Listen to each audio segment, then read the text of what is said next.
Selamat datang di channel Dongtel dan selamat menyaksikan video ini. Energi asing yang tertidur di dalam planet ini yaitu roh, memiliki kekuatan yang melampaui pemikiran umat manusia. Bagi mereka yang dirasuki oleh kekuatan roh, akan ditakuti dan disebut sebagai penyihir ataupun iblis oleh mereka yang ada di kekaisaran, tempat di mana banyak sekali orang yang terluka akibat kekuatan roh itu. Dahulu kala, penyihir agung Nebulis telah mengubah kekaisaran menjadi lautan api, dan tempat yang tersisa untuk para penyihir disebut dengan kedaulatan Nebulis.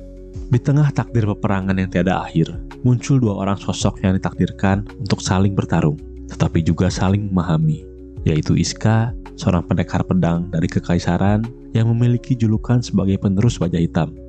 Iska juga berpangkat utusan suci, pangkat tertinggi untuk seorang prajurit elit. Bukan hanya itu, Iska menjadi orang termuda sepanjang sejarah yang mendapatkan pangkat itu. Namun, namanya tercoreng ketika dia memutuskan untuk membebaskan seorang penyihir yang menjadi tahanan kekaisaran. Tindakannya membuatnya dipenjara sebagai pengkhianat dan membuat pangkatnya sebagai utusan suci langsung dicabut. Lalu setahun kemudian, Iska dibebaskan dengan misi untuk menangkap Alislis Low Nebulis 9 yang memiliki julukan sebagai penyihir bencana es dan juga putri kedua dari kedaulatan Nebulis.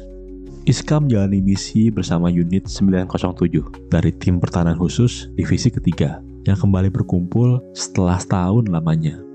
Unit itu beranggotakan Iska, Jin Shur Largun, Nenek Alakaston, dan Miss Class sebagai kaptennya.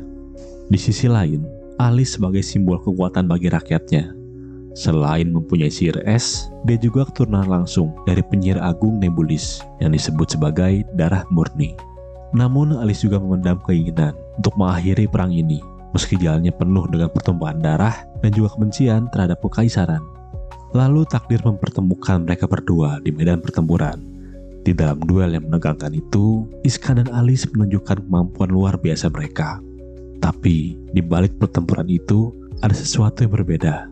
Keduanya mulai menyadari bahwa mereka memiliki tujuan yang sama, yaitu ingin membuat dunia yang terbebas dari perang dan juga kebencian.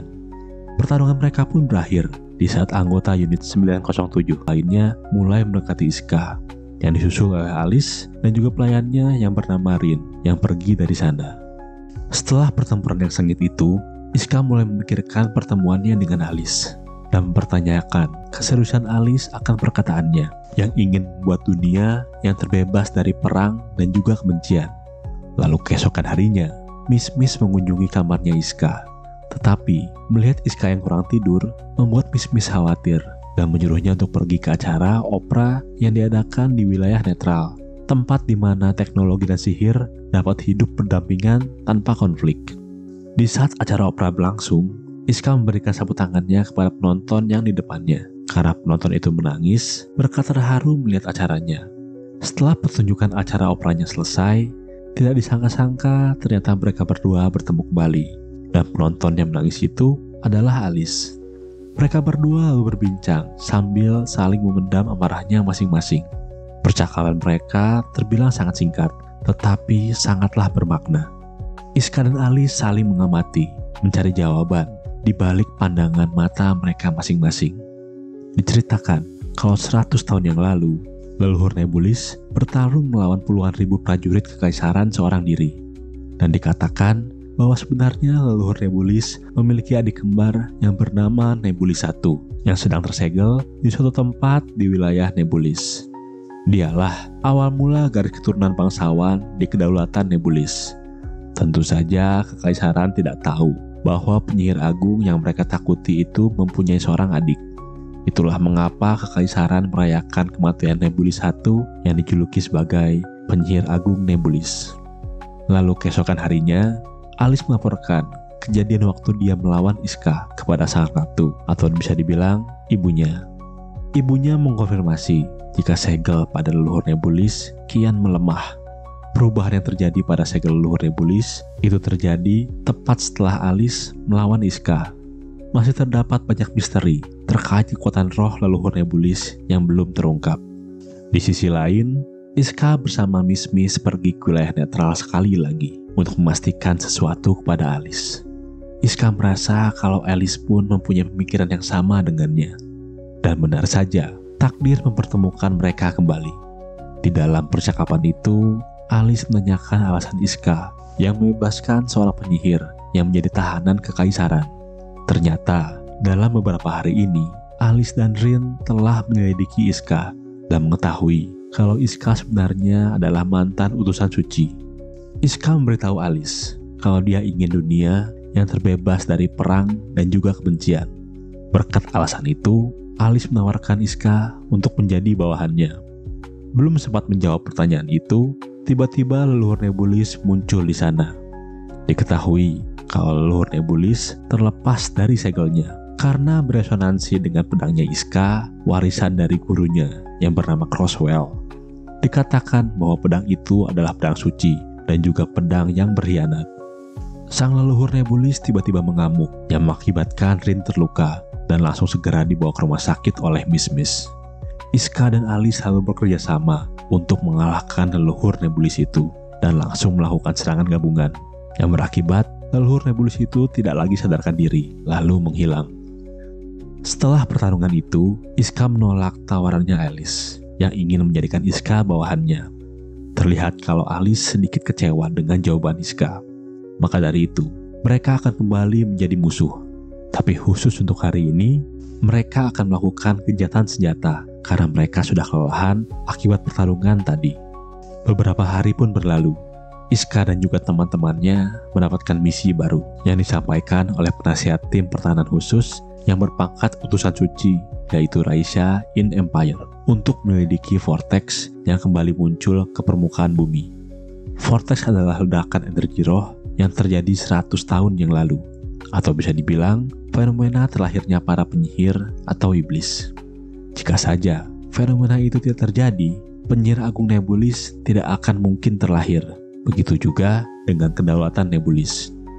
Akan menjadi masalah besar ketika kedaulatan Nebulis berhasil mengakses vortex itu.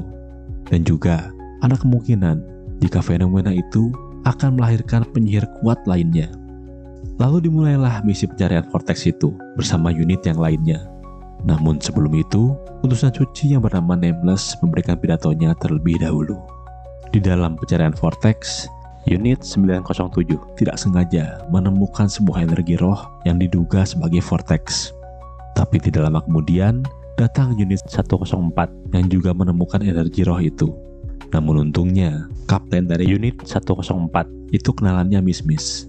Di saat Miss mendekati kapten unit 104, tiba-tiba Miss disandra oleh kapten unit 104 dan terlihat kalau semua unit 104 itu adalah penyihir.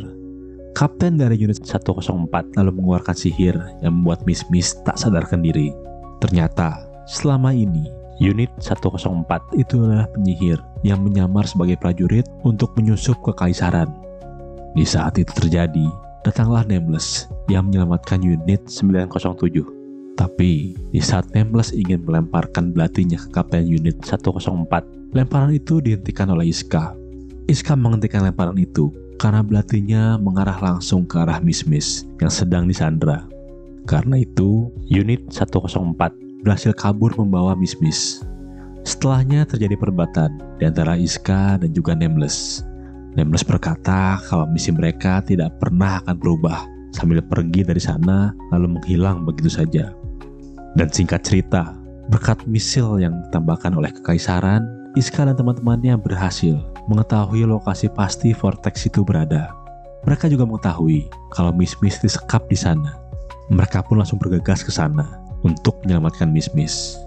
Tetapi di sana juga ada sepupunya Alice yang bernama Kissing Zoa Nebulis 9. Dan terlihat kalau Kissing menyerap misil yang mengarah ke arahnya, yang membuat Iska sangat kaget akan kekuatannya.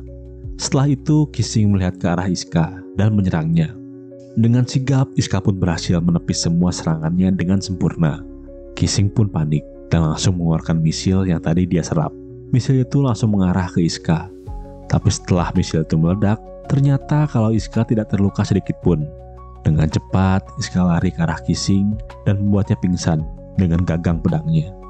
Tapi tiba-tiba, di saat ingin menyandera Kissing, datang seorang pria bertopeng yang mencegahnya. dan dia langsung menendang Miss ke dalam vortex itu. Melihat hal itu, dengan cepat Iska pun langsung masuk ke dalam vortex. Tapi tidak disangka-sangka, ternyata Alice pun ada di sana dan langsung ikut masuk ke dalam vortex. Alice masuk ke dalam vortex karena ingin menyelamatkan Iska. Tapi dengan syarat kalau mereka harus bertarung kembali setelah keluar dari vortex itu. Iska pun menyetujui syarat dari Alice. Tapi di saat Alice ingin menolong Iska, Alice dan Iska malah terhempas dan membuat mereka terpisah. Setelah kembali ke daratan, Alice bergumam kalau energi roh peri mengganggu pertemuannya dengan Iska. Di sisi lain, Iska dan Miss berhasil selamat dari vortex. Tapi anehnya, Iska menggenggam sebuah kristal di tangannya. Iska berpikiran kalau Alice lah yang menolongnya. Esok hari pun tiba. Iska dan teman-temannya mendapatkan misi baru lagi yang dikomandoi oleh Risha untuk menyusup ke kedaulatan Nebulis untuk menangkap sang ratu, yaitu ibunya Alice. Mereka pun kaget mendengar misi yang sangat mustahil itu. Iska berpikir kalau Risha pasti mempunyai rencana lain. Singkat cerita, setelah dijelaskan misinya, ada hal yang aneh pada tubuh Miss. Di lengannya terdapat simbol roh, bukti dari seorang penyihir. Sepertinya Miss dirasuki oleh energi roh yang ada di vortex waktu itu. Seharusnya, orang biasa seperti Miss tidak akan mungkin kerasukan roh, meski sekuat apapun rohnya. Mungkin, secara kebetulan Miss adalah wadah yang cocok bagi energi roh itu. Miss pun merasa sangat terpukul, karena dia sekarang telah menjadi penyihir. Dia masih sangat ingin menjadi kapten bagi unit 907. Iska dan yang lainnya pun tidak mempunyai alasan lain untuk menolak permintaannya. Lalu mereka dengan sepakat untuk merahasiakan simbol roh yang ada di lengan Miss.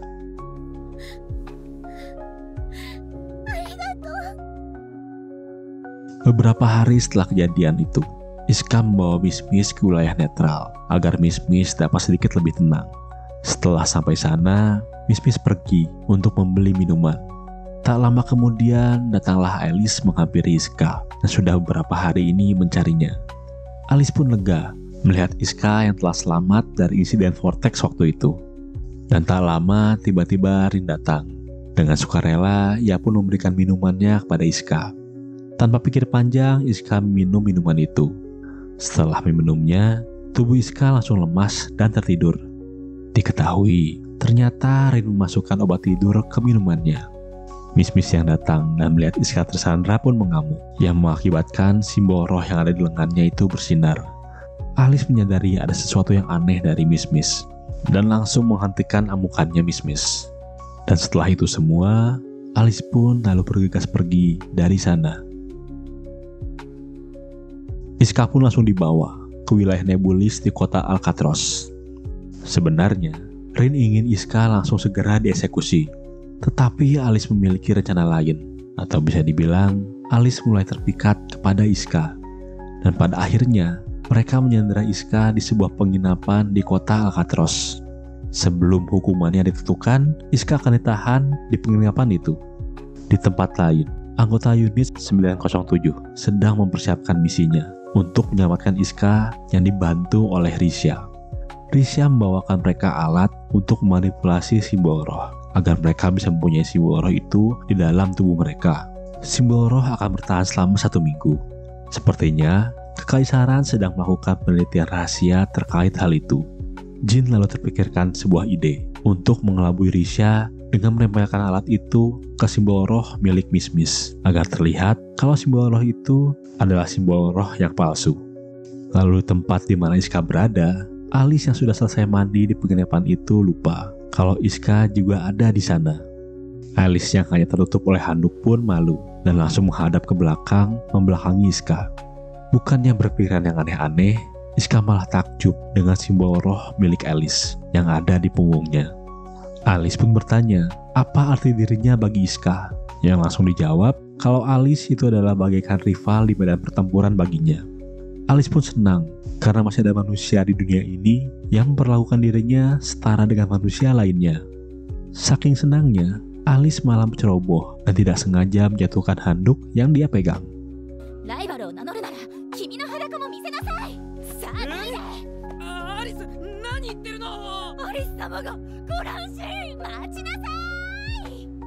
Di sisi lain, Risia menemui seseorang yang bernama Salinger. Dia adalah iblis yang sudah dipenjara selama 30 tahun oleh kedaulatan Nebulis karena pengkhianatan. Julukannya sebagai iblis adalah tanda bukti pengkhianatannya. Risia menemui Salinger karena ingin menawarkan sebuah tawaran untuk membebaskannya. Namun, dengan syarat agar bersedia untuk membantu kekaisaran melakukan invasi besar-besaran. Untungnya Salinger juga sepertinya mulai bosan ada di penjara setelah sekian lama ada di sana. Tanpa bantuan Risia sedikit pun, Salinger dengan mudahnya menghancurkan ruangan tempat dia di penjara. Malam harinya, Alice dan Iska mendengar adanya suara ledakan dari arah penjara tempat Salinger berada. Alice dengan cepat bergegas untuk pergi ke sana. Sebelum ke sana, Alice mengembalikan sapu tangan yang pernah Iska pinjam waktu itu di acara opera. Meskipun sapu tangannya telah diganti dengan yang baru, karena sapu tangan yang dipinjamkan Iska sudahlah kotor. Alice menaruh sapu tangan itu di meja. Di sisi lain, di tempat para anggota unit 907 berada, Miss mendapatkan panggilan telepon dari Risia yang mengatakan kalau unit 907 harus segera mundur dari sana. Mereka mempertanyakan alasan kenapa Risia menyuruh mereka untuk mundur, padahal Iska belum ditemukan. Mereka pun berkesimpulan kalau mereka hanya dijadikan umpan saja oleh kekaisaran. Di saat itu, datang para prajurit Nebulis yang membuat unit 907 terdesak. Tapi tiba-tiba, Miss secara terang-terangan mengatakan kalau dia itu tahanan penjara, sambil memamerkan simbol roh yang ada di lengannya pada para prajurit Nebulis, yang membuat Miss terjebak di antara para prajurit Nebulis itu sendiri. Tapi untungnya, Miss dapat ditolong oleh Jin dan juga Nenek. Di tempat lainnya, Iska semakin penasaran atas kejadian apa yang ada di penjara itu. Namun tiba-tiba terdengar suara HP yang berbunyi di sana. Setelah Iska mencarinya, ternyata itu adalah suara HP miliknya yang berdering karena ditelepon oleh Miss. Iska lalu dengan segera memberikan lokasi tempat dia berada kepada mereka. Berkat kata-kata Jin, Iska menyadari sesuatu dan langsung melihat sapu tangan yang diberikan oleh Alice kepadanya. Dan benar saja, di sana terdapat kunci untuk membuka borgol yang mengikatnya. Iska menyesali tindakannya dan berkata, kenapa dia tidak menyadarinya dari awal. Iska langsung bergegas menuju penjara itu dan berharap kalau Alice menunggunya di sana. Dan Iska pun bertemu dengan anggota unit 907 yang lainnya. Untungnya, Miss membawa pedang milik Iska. Kembali kepada Alice dan Rin, kini mereka berpisah karena Rin ingin mencari keberadaan Salinger yang melarikan diri. Sementara Alice akan melakukan tugasnya sebagai putri dari kedaulatan Nebulis. Setelah Rin menemukan Salinger merasa sangat kecewa karena ternyata hanya satu garis kecil saja datang kepadanya. Rin lalu berteriak kalau Salinger pantas mendapatkan hukuman mati setelah mencuri energi roh dari ratu sebelumnya. Dan dia itu hanyalah kriminal yang mencuri begitu banyak energi dan teknik roh. Salinger lalu membiarkan niatnya untuk melampaui raja itu sendiri setelah mendapatkan semua energi roh. Mendengar itu, Rin pun langsung melemparkan batinnya ke arah Salinger. Namun Salinger menepisnya dengan sihir angin. Dan setelah itu, Rin pun mengeluarkan golemnya. Namun golem itu pun langsung dihancurkan oleh Salinger. Dan kepingan golem itu diarahkan ke Rin, yang membuat Rin terluka. Dan diketahui kalau sihir tanah milik Salinger itu berasal dari darah murni yang dia curi. Lalu Salinger pun mengeluarkan sihirnya, berniat untuk melenyapkan Rin. Tapi sihir itu dapat ditepis oleh Iska yang datang tepat waktu untuk menolongnya. Iska lalu berkata kepada Rin, hanya kali ini saja dia akan menolongnya, karena yang ada di hadapannya itu adalah musuhnya Alice. Maka dari itu, dia juga akan menjadi musuhnya Iska. Pertarungan antara mereka pun begitu sengit, sampai-sampai Salinger menggabungkan energi rohnya sehingga tercipta sihir api pembeku. Tapi sihir itu berhasil ditahan oleh Iska, yang membuat perisai es dari serapan sihir itu memakai pedang sucinya. Ternyata, pedang yang dipakai Iska adalah pedang suci yang mempunyai dua fungsi. Pedang yang berwarna hitam berfungsi untuk memotong teknik roh, dan pedang yang berwarna putih berfungsi untuk mereplikasi teknik roh itu kembali. Setelah itu, Iska pun langsung menyerang Salinger.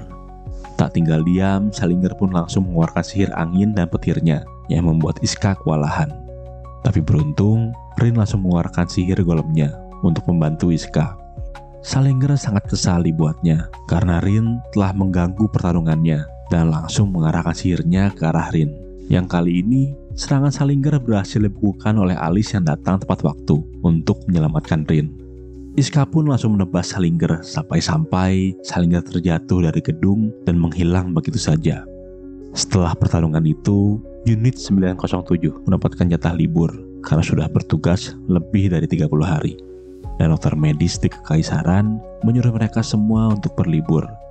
Lalu diputuskanlah kalau unit 907 akan memanfaatkan liburnya untuk pergi ke negara mereka, yaitu Alsamira, yang beredar gosip bahwa negara Alsamira itu adalah negara sekutunya Kekaisaran. Setibanya mereka di negara Alsamira, di saat Iska sedang sendirian, Iska ditabrak oleh seseorang. Tak disangka-sangka, ternyata orang yang menabraknya itu adalah seorang penyihir yang pernah menjadi tahanan Kekaisaran yang dia bebaskan waktu itu. Penyihir itu bernama Sisbel Law Nebulis IX, putri ketiga dari kedaulatan Nebulis. Tapi di saat Iska ingin menanyakan sesuatu kepada Sisbel, datang nenek dan tiba-tiba Sisbel sudah tidak ada di sana. Pada malam harinya, Sisbel menggunakan sebuah sihir yang bisa memproyeksikan masa lalu di tempat dia bertemu dengan Iska sebelumnya dan mengikuti proyeksi masa lalunya Iska sampai pada akhirnya Sisbel mengetahui lokasi penginapan tempat Iska berada. Tanpa pikir panjang, Sisbel langsung masuk ke kamar penginapannya Iska. Tapi Iska langsung menyadari kalau ada seseorang yang menyusup masuk ke dalam kamarnya dan menganggap kalau Sisbel itu pembunuh bayaran yang sedang mengincarnya. Tapi setelah melihat langsung wajahnya Sisbel, Iska langsung mengenalinya. Sisbel pun langsung memperkenalkan dirinya, tapi dia berbohong kepada Iska kalau dirinya hanyalah pelayan di istana kerajaan. Dia sangat berterima kasih kepada Iska karena sudah membebaskannya dari penjara waktu itu, sampai-sampai Iska dicap sebagai pengkhianat. Dan dia juga ingin meminta bantuan kepada Iska untuk menemaninya ke kedaulatan Nebulis. Iska pun bertanya, kenapa harus meminta bantuan kepadanya, sedangkan Sisbel sendiri sangat dekat dengan keluarga kerajaan. Sisbel lalu berteriak kalau dia sudah tidak percaya kepada siapapun lagi. Setelah itu, Sisbel bergegas pergi dari sana dan berkata kalau dia sangat senang bisa bertemu kembali dengan Iska, dan dia juga berniat untuk kembali menemui Iska di keesokan harinya. Sesudah Sisbel meninggalkan kamarnya Iska, Iska baru menyadari kalau gelang milik Sisbel tertinggal di kamarnya. Keesokan harinya, Iska bergegas untuk pindah ke tempat penginapan yang lain karena tidak ingin melibatkan teman-temannya perihal masalah Sisbel. Tapi hal itu mustahil baginya karena Sisbel sekali lagi bisa menemukan keberadaannya. Sebelum Sisbel mengatakan permintaannya kepada Iska, Sisbel ingin meminta maaf terlebih dahulu karena sudah membohonginya tentang dirinya yang sebagai pelayan istana kerajaan. Iska kaget mendengarnya kalau sebenarnya Sisbel itu putri ketiga dari kedaulatan Nebulis. Sisbel pun memberitahu kekuatan rohnya kepada Iska yang berkemampuan untuk menampilkan kejadian masa lalu seperti sebuah video, roh langka yang dapat mengendalikan ruang dan waktu. Dan sekarang, kedaulatan Nebulis sedang terancam karena adanya pengkhianat di kerajaan. Seseorang sedang mengincar nyawa ratu kedaulatan Nebulis. Pengkhianat itu mengincar sesuatu yang lebih bahaya, sesuatu yang dapat mengubah dunia ini. Kalau sang ratu sampai terbunuh, selanjutnya pasti akan terjadi perang besar-besaran dengan Kekaisaran. Jika sampai itu terjadi, kedua negeri sudah pasti akanlah hancur. Karena itulah, Sisbel tidak bisa mempercayai siapapun di istana kerajaan dan menginginkan Iska untuk menjadi tangan kanannya. Selagi pembicaraan itu berlangsung, tiba-tiba datang pria bertopeng yang waktu itu menendang bismis masuk ke dalam vortex. Pria bertopeng itu mengancam Sisbel karena dia mempergoki Sisbel sedang bersama Iska, prajurit Kekaisaran. Sisbel pun langsung menjelaskan kepada pria bertopeng itu tentang adanya pengkhianat di istana kerajaan. Tapi pria bertopeng itu menghiraukan penjelasannya dan malah ingin menangkapnya. Sisbel pun langsung lari dari sana, sementara Iska menahan pria bertopeng itu. Tapi di saat Sisbel lari, Sisbel malah dicegat oleh sebuah objek, yaitu senjata eksperimen dari Kekaisaran. Pria bertopeng itu pun bingung kenapa benda itu bisa ada di sini. Tapi meskipun begitu, pria bertopeng harus terus menghalangi jalannya Iska yang ingin menolong Sisbel. Sampai pada akhirnya, anggota unit 907 lainnya pun datang untuk menolong Iska. Jin merasa ada yang aneh dengan tingkah lakunya Iska harian ini. Dan benar saja, Iska kali ini malah berurusan dengan orang yang sangat merepotkan. Dengan bantuan dari teman-temannya, akhirnya Iska bisa tepat waktu untuk menyelamatkan Sisbel dan bertarung melawan objek.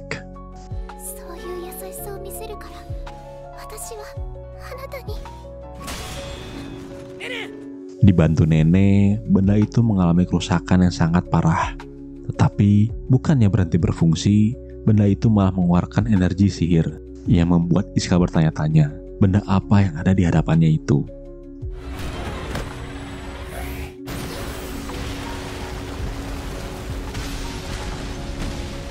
Tapi untungnya, Iska dan Sisbel berhasil selamat, dan dengan cepat, Iska langsung menyerang kembali.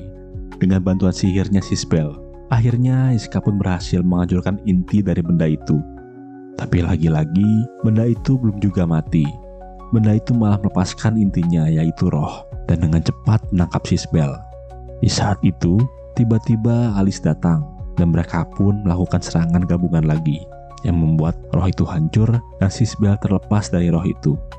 Dengan begitu, masalah yang ada di negara Alsamira pun berhasil terselesaikan. Di sana kerajaan, di kedaulatan Nebulis. Putri pertama dari kedaulatan Nebulis yang bernama Eltir sedang menghadap sang ratu. Sang ratu menanyakan kepada Eltir, apa dia sudah melaporkan lokasi keberadaan Sisbel kepada kekaisaran.